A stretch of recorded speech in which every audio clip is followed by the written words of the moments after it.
Goa Organics వారి skin care, hair care, wellness products కోసం AP, తెలంగాణలో డిస్ట్రిబ్యూటర్లు కావాలను వివరాలకు స్క్రీన్ పైన ఉన్న నెంబర్కి కాల్ చేయండి. ఆంధ్రప్రదేశ్ రాజకీయ నాయకులు ముగ్గురు, రాజకీయ ప్రత్యర్థులు 3 నియోజకవర్గాలు. ప్రచారంలోనే కాదు ఓటింగ్లోనూ పోటీ పడ్డారు. ఒకరిని మించి ఒకరు ఓట్లు సంపాదించుకోబోతున్నారు. ఏపీలో పోలింగ్ 81 వరకు పెరిగింది. సీఎం జగన్మోహన్ రెడ్డి సొంతగడ్డ పులివెందుల నుంచి 81.06% ఓటింగ్ నమోదైంది. టీడీపీ అధినేత చంద్రబాబు నియోజకవర్గం కుప్పంలో 85.87% పోలింగ్ నమోదైంది. ఇటు జనసేన అధినేత పవన్ కళ్యాణ్ నియోజకవర్గం పిఠాపురంలో రికార్డు స్థాయిలో 86.87% పోలింగ్ అయితే నమోదైంది.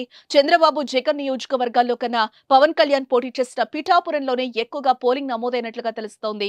టీడీపీ జాతీయ ప్రధాన కార్యదర్శి నారా లోకేష్ పోటీ చేసిన మంగళగిరిలో 79.20 ఓటింగ్ నమోదైంది. రాజధాని అమరావతి పరిధిలోని తాడికొండ అసెంబ్లీ నియోజకవర్గంలో 84.39% ఓటింగ్ నమోదైంది. ఏపీ వ్యాప్తంగా మొత్తం 175 అసెంబ్లీ, 25 పార్లమెంటు నియోజకవర్గాలకు 2024 మే 13న జరిగిన ఎన్నికల్లో జనాలు పోటెత్తారని చెప్పుకోవచ్చు.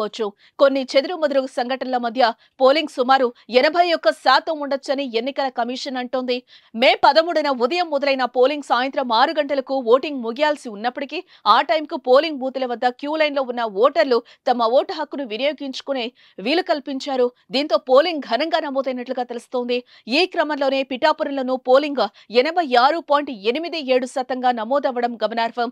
అయితే పిఠాపురం ఎన్నికలపై పందెం రాయుళ్లు కాళ్లు దువ్వుతున్నారు. పవన్ గెలుపుతో పాటు ఎంత మెజార్టీ వస్తుందోనని లక్షల్లో పందాలు కాస్తున్నారట.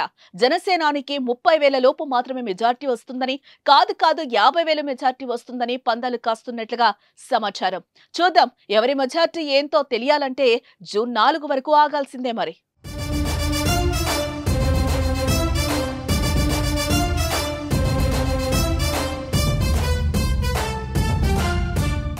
సుమన్ టీవీలో మీ పర్సనల్ అండ్ బిజినెస్ ప్రమోషన్స్ కోసం కింది నెంబర్కి కాంటాక్ట్ చేయండి.